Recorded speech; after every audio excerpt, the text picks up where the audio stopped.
यीशु वहां से निकलकर सूर और सैदा के देशों की ओर चला गया। और देखो, उस देश से एक कनानी स्त्री निकली और चिल्लाकर कहने लगी, हे प्रभु, दाऊद के संतान, मुझ पर दया कर, मेरी बेटी को दुष्टात्मा बहुत सता रहा है।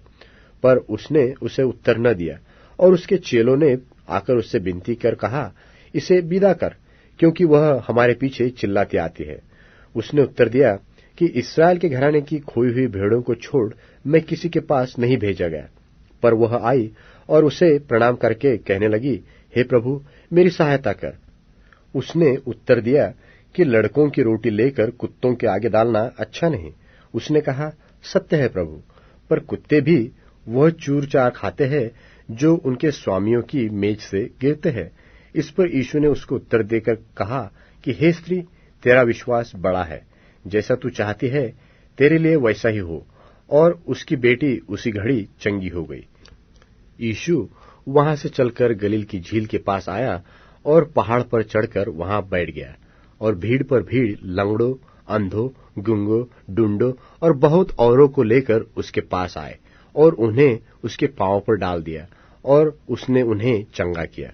सो जब लोगों ने देखा कि गूंगे बोलते हैं और डूंडे चंगे होते और लंगड़े चलते और अंधे देखते हैं, तो अचंभा करके इस्राएल के परमेश्वर की बड़ाई की।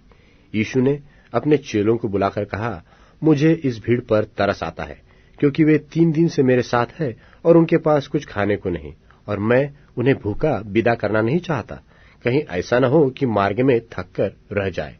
चेलों ने उससे कहा, हमें इस जंगल में कहां से इतनी रोटी मिलेगी कि हम इतनी बड़ी भीड़ को तृप्त करें? यीशु ने उनसे पूछा, तुम्हारे पास कितनी रोटियां हैं? उन्होंने कहा, 7 और थोड़ी सी छोटी मछलियां।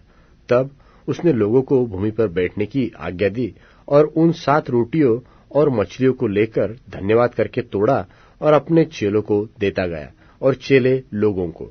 सो सब खाकर तृप्त हो गए और बचे हुए टुकड़ों से भरे हुए 7 टोकरे उठाए, और खाने वाले स्त्रियों और बालकों को छोड़कर 4000 पुरुष थे। तब वह भीड़ों को विदा करके नाव पर चढ़ गया और मगदन देश के सिवानों में